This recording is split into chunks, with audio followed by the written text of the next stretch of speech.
दोस्तों, यह वीडियो शिक्षा के उद्देश्य से बनाया गया है। किसी भी तरह की गलत नीतियों का समर्थन करने का उद्देश्य नहीं है।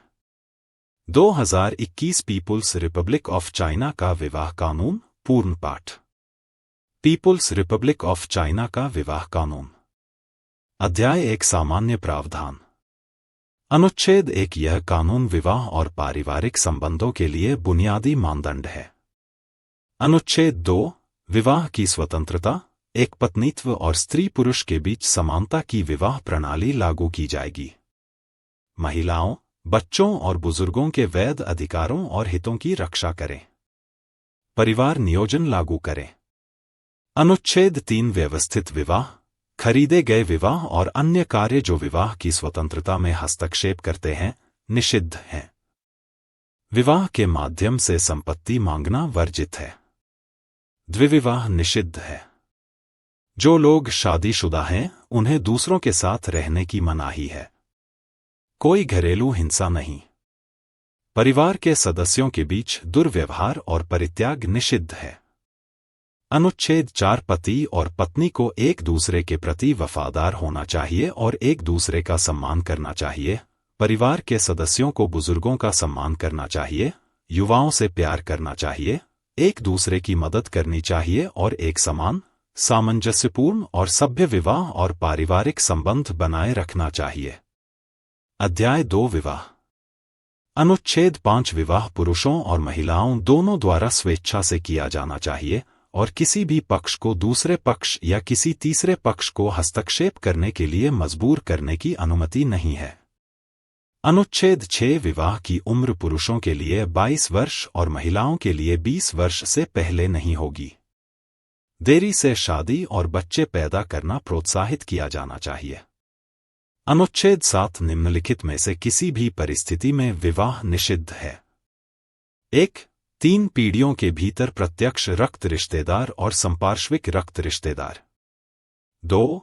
ऐसी बीमारी से पीड़ित होना जिसे चिकित्सकीय दृष्टि से विवाह के लिए अनुपयुक्त माना जाता है। अनुच्छेद 8 जो पुरुष और महिलाएं शादी करना चाहते हैं, उन्हें अपनी शादी का पंजीकरण कराने के लिए व्यक्तिगत रूप से विवाह पंजीकरण प्राधिकरण के पास जाना होगा। जो लोग इस कानून के प्रावधानों का पालन करेंगे उनका पंजीकरण किया जाएगा और विवाह प्रमाणपत्र जारी किया जाएगा। विवाह प्रमाण पत्र प्राप्त करने से पति पत्नी के बीच संबंध स्थापित होता है। यदि विवाह पंजीकृत नहीं हुआ है तो उसे पुनः पंजीकृत कराना होगा। अनुच्छेद 9 विवाह पंजीकृत होने के बाद पुरुष और महिला के बीच समझौते के अनुसार महिला पुरुष के परिवार की सदस्य बन सकती है और पुरुष महिला के परिवार का सदस्य बन सकता है।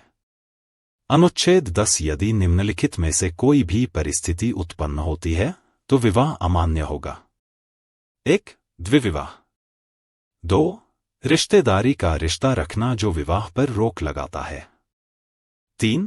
ऐसी बीमारी से पीड़ित होना जो शादी से पहले चिकित्सकीय दृष्टि से विवाह के लिए अनुपयुक्त मानी जाती हो और शादी के बाद ठीक न हुई हो। 4. जिनकी शादी की कानूनी उम्र कम है। अनुच्छेद 11 यदि कोई विवाह जबरदस्ती के कारण होता है तो मजबूर पक्ष विवाह को रद्द करने के लिए विवाह पंजीकरण प्राधिकरण या लोगों की अदालत में आवेदन कर सकता है। विवाह को रद्द करने के लिए मजबूर पक्ष का अनुरोध विवाह पंजीकरण की तारीख से 1 वर्ष के भीतर प्रस्तुत किया जाना चाहिए। यदि कोई पक्ष जिसकी व्यक्तिगत स्वतंत्रता को अवैध रूप से प्रतिबंधित किया गया है, वह विवाह को रद्द करने का अनुरोध करता है, तो अनुरोध व्यक्तिगत स्वतंत्रता की बहाली की तारीख से 1 वर्ष के भीतर किया जाना चाहिए। अनुच्छेद 12 एक विवाह जो अमान्य या रद्द किया गया है, वह शुरू से ही अमान्य है। पार्टियों के पास पति पत्नी के अधिकार और दायित्व नहीं है। सहवास के दौरान अर्जित संपत्ति का निपटारा पार्टियों के बीच समझौते से किया जाएगा। यदि कोई समझौता नहीं हो पाता है तो पीपुल्स कोर्ट गैरदोषी पक्ष की देखभाल के सिद्धांत के आधार पर निर्णय लेगा। द्विविवाह के कारण हुए अवैध विवाह का संपत्ति निपटान वैध विवाह के पक्षकारों के संपत्ति अधिकारों और हितों का उल्लंघन नहीं करेगा। संबंधित पक्षों से पैदा हुए बच्चों के लिए माता पिता और बच्चों से संबंधित इस कानून के प्रावधान लागू होंगे। अध्याय 3 पारिवारिक संबंध। अनुच्छेद 13 परिवार में पति पत्नी को समान दर्जा प्राप्त है। अनुच्छेद 14 पति और पत्नी दोनों को अपना नाम इस्तेमाल करने का अधिकार है। अनुच्छेद 15 पति और पत्नी दोनों को उत्पादन, कार्य, अध्ययन और सामाजिक गतिविधियों में भाग लेने की स्वतंत्रता है और एक पक्ष दूसरे पक्ष को प्रतिबंधित या हस्तक्षेप नहीं करेगा। अनुच्छेद 16 परिवार नियोजन करना पति और पत्नी दोनों का दायित्व है। अनुच्छेद 17 विवाह संबंध के दौरान पति और पत्नी द्वारा अर्जित की गई निम्नलिखित संपत्तियों पर पति और पत्नी का संयुक्त स्वामित्व होगा। 1. वेतन और बोनस। 2. उत्पादन और संचालन से आय। 3.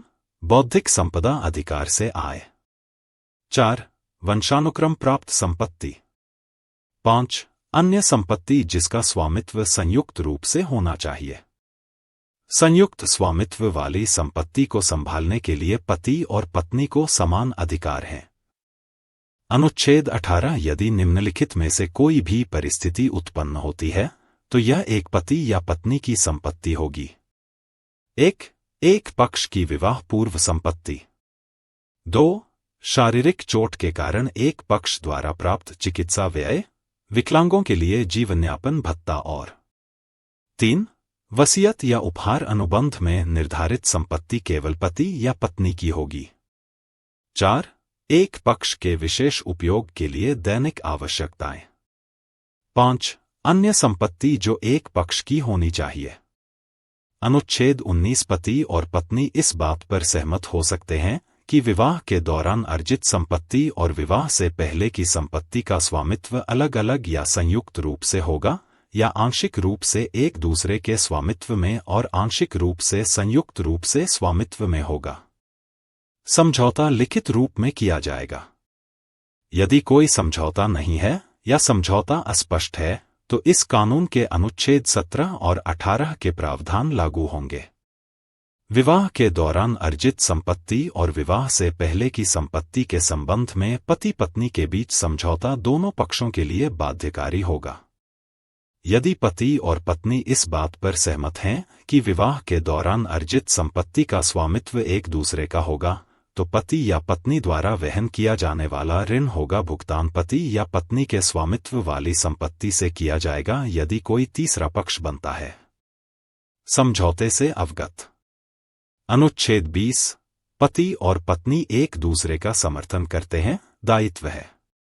जब एक पक्ष समर्थन देने के अपने दायित्व को पूरा करने में विफल रहता है तो समर्थन की आवश्यकता वाले पक्ष को दूसरे पक्ष से समर्थन देने की मांग करने का अधिकार है। अनुच्छेद 21 माता पिता का दायित्व है कि वे अपने बच्चों का समर्थन करें और उन्हें शिक्षित करें। बच्चों का दायित्व है कि वे अपने माता पिता का समर्थन करें, उन्हें शिक्षित करें।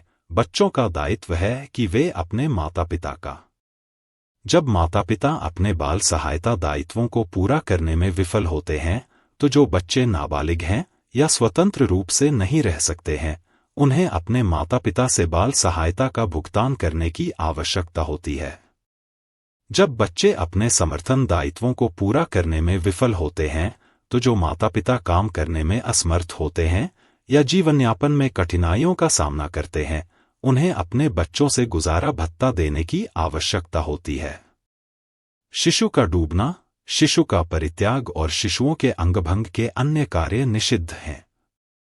अनुच्छेद 22 बच्चे अपने पिता का उपनाम या अपनी मां का उपनाम ले सकते हैं। अनुच्छेद 23 माता पिता के पास अपने नाबालिग बच्चों की सुरक्षा और शिक्षा करने के अधिकार और दायित्व हैं। जब उनके नाबालिग बच्चे देश, सामूहिक या अन्य को नुकसान पहुंचाते हैं तो माता पिता नागरिक दायित्व वहन करेंगे। वहन करने का दायित्व होता है। अनुच्छेद 24 पति और पत्नी को एक दूसरे की विरासत पाने का अधिकार है। माता पिता और बच्चों को एक दूसरे से विरासत पाने का अधिकार है। अनुच्छेद 25 विवाह से पैदा हुए बच्चों को विवाह से पैदा हुए बच्चों के समान अधिकार है।